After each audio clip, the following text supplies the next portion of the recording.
ராகுல் காந்தி வந்து இன்னைக்கு விஜயோட ஆதரவாக இருக்கார். ஆனால் விஜய் வந்து திமுகக்கு எதிரான நிலையில் இருக்கார். திமுக ஆட்சியை வீழ்த்த வேண்டும் என்று விஜய் வந்து தீவிரமாக இருக்கிறாரு. ஆனால் ராகுல் காந்தி வந்து அதை பற்றி இல்லை. அதாவது என்னென்னா ஒரு நடிகர் அப்படின்னு இவங்க நடிகராக பார்க்குறாங்க. ஆனால் விஜய் மற்றவர்கள் அரசியல்வாதியாக பார்க்குறாங்க. விஜய் திமுகவை தீய சக்தியாக பார்க்குறாரு. அப்போது இது வந்து அந்த ஒரு ஒரு கூட்டணி, ஒரு சகோதரத்தன்மை அப்படின்னு பார்த்தா அது வந்து அந்த காங்கிரஸ் கூட்டணியில், திமுக கூட்டணியில் அது சரியாக வரல.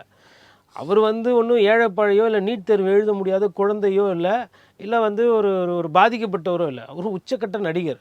அவர் படம் வந்து பொங்கல் இல்லைன்னா அடுத்து ஒரு 10 நாள் கழிச்சு என்றைக்கு சனி ஞாயிறு வருதோ அன்றைக்கி ரிலீஸ் ஆக போது பராசுரன் போன்ற ஒரு முக்கிய சிறந்த வழக்கறிஞர்கள் எடுத்து வைக்கிறாங்க. அப்படி இந்த வழக்கறிஞர்கள் பார்த்தோம்னா இன்னும் லட்சங்களையோ கோடிகளோ செலவு பண்ணி அவங்களால சுப்ரீம் கோர்ட் வரலும் போய் வாதாட முடியும். அதனால் சாமானியர்களுக்கு ஏழை பாழைகளுக்கு குரல் கொடுப்பார்கள் என்று பார்த்தா இந்த நாட்டில் குரல் கொடுப்பது ஆள் இல்லை.